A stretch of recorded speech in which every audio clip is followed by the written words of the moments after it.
La question orale s'intitule « Le handicap en milieu scolaire, quelles actions concrètes ?» Le 22 septembre dernier, la région présentait au Carrefour des lycées sa démarche Lycée 2040. Un bel intitulé. On a déjà souligné votre capacité à communiquer, porteur d'avenir et de promesses, censé ouvrir une réflexion sur le lycée de demain, qui a surtout confirmé que nombre de sujets que nous n'avons cessé de soulever depuis des années demeurent aujourd'hui sans réponse.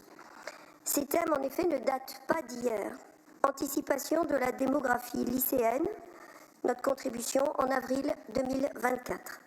Prise en compte des réalités territoriales dans l'aménagement de nos établissements, je suis intervenue sur ce sujet dès décembre 2021.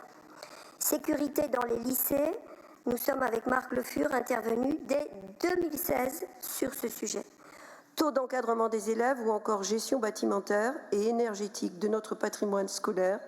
En octobre 2024, j'ai pu m'exprimer sur ce sujet. Tous ces sujets ont donc été maintes fois portés dans cet hémicycle, souvent avec la désagréable impression de prêcher dans le désert. Les redécouvrir aujourd'hui sous l'étiquette d'une démarche prospective interroge pourquoi tant de temps perdu, pourquoi cette incapacité à agir sur l'essentiel avant de songer à 2040. Au-delà du vernis stratégique, ce qui inquiète, c'est ce qui reste dans l'ombre. Aucune clarification à ce jour sur la place réelle que Lycée 2040 réserve à l'inclusion et au handicap. Ce silence résonne étrangement, alors même que l'État vient en Bretagne de licencier 24 AESH, des accompagnants d'élèves en situation de handicap. Ce signal, pour faible qu'il paraisse, en dit long sur la fragilité de notre modèle d'accompagnement.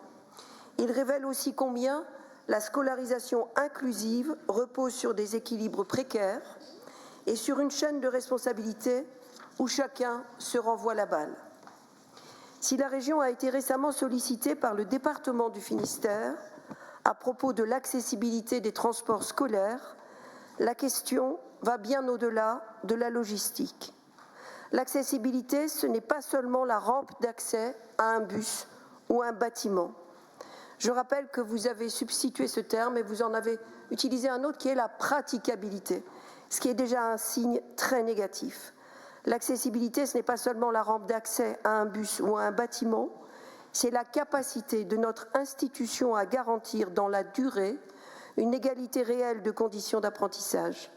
C'est penser l'accueil, la formation des personnels, les équipements numériques adaptés, la vie quotidienne dans les internats et la restauration. Bref, tout ce qui fait qu'un élève, quel qu'il soit, trouve sa place et puisse réussir. Et la région, dans ses compétences, doit y prendre toute sa place.